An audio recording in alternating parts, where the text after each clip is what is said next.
One day, with the death of the last star, the entire universe will plunge into eternal darkness. That star might be a red dwarf, a type of small star. It is also where we are most likely to discover extraterrestrial life, and it could be humanity's last home before the universe becomes uninhabitable. So, what do we know about red dwarfs, and why might it become our last hope? In our universe, at least 70% of stars are red dwarfs. They are the smallest stars, possessing only 7 to 10% of the Sunday's mass. Their size is not much larger than Jupiter's, though red dwarfs themselves are still quite massive. They are also dim. We cannot see them with the naked eye. You have never spotted a red dwarf in the night sky. Even with all our technology, we can only clearly observe red dwarfs in our immediate vicinity. Among the 30 closest stars to Earth, approximately 20 are red dwarfs. Like all stars, red dwarfs fuse hydrogen into helium. However, in more massive stars, all fused helium accumulates in the core. Red dwarfs, however, maintain convection, meaning helium and hydrogen continuously mix together. Consequently, they consume their fuel at an incredibly slow rate before exhausting it. Red dwarfs burn so slowly that their average lifespans range from 1 to 10 trillion years.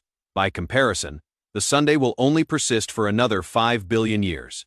Given the universe is only 13.75 billion years old, no red dwarf has yet reached its subsequent evolutionary stage. Among the trillion existing red dwarfs, each one is still just a newborn. Speaking of newborns, the smallest stars in the entire universe are also red dwarfs, as these tiny stars sit right at the edge of what defines a star. Just a bit less hydrogen, and they would merely be brown dwarfs, stars incapable of sustaining long-term fusion reactions. So, why would it be about aliens or becoming another home for humanity? Since our Sunday will one day die, we will eventually seek a new home. Wherever there are habitable planets, there may also be extraterrestrials. Kepler's space observations reveal that at least half of all red dwarfs host rocky planets between 1/2 and 4 times Earth's mass. Many of these lie within the habitable zone, a region around a star where liquid water can persist. However, because red dwarfs burn slowly at relatively low temperatures, a planet would need to orbit extremely close to its star, perhaps as near as Mercury orbits the Sunday, or even closer. This proximity brings its own set of challenges. For instance, a planet orbiting so tightly around its star might become tidally locked, meaning one side would perpetually face the star.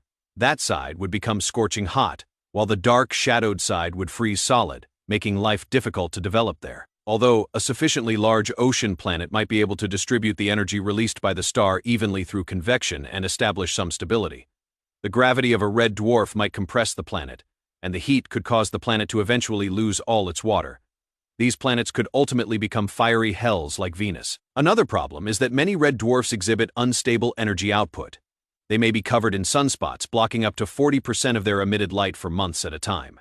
This can freeze planetary oceans. At other times, they can unleash powerful solar flares, with sudden bursts of energy reaching astonishing levels. The brightness of these red dwarfs can double within minutes, potentially stripping away significant portions of a planet and incinerate it into ashes. On the other hand, their exceptionally long lifespans are a major advantage. A red dwarf with moderate activity could be an excellent planet for sustaining human life. Life on Earth has persisted for roughly 4 billion years, and we have roughly another billion years before the Sunday becomes too hot.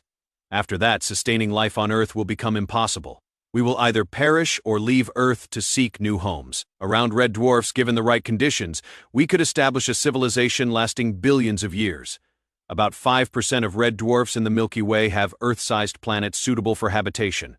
This totals 4 billion. Yet life might not even require an Earth-like planet. Potential hosts for life around red dwarfs could also be moons orbiting gas giants. These are also called super-Earths, large rocky planets. Around red dwarfs alone, there are estimated to be 60 billion potentially habitable planets orbiting red dwarfs, and that is just within the Milky Way. Thus, red dwarfs may become crucial for our future survival. Yet all things must end, even for red dwarfs. When the last trillion-year-old red dwarf in the universe nears its final days, it won't be a particularly spectacular event. When its hydrogen supply is exhausted, it will shrink into a blue dwarf and eventually burn itself out completely. After depleting its fuel, it will transform into a white dwarf, an object roughly Earth-sized yet intensely dense, composed primarily of degenerate gas like helium-4 nuclei.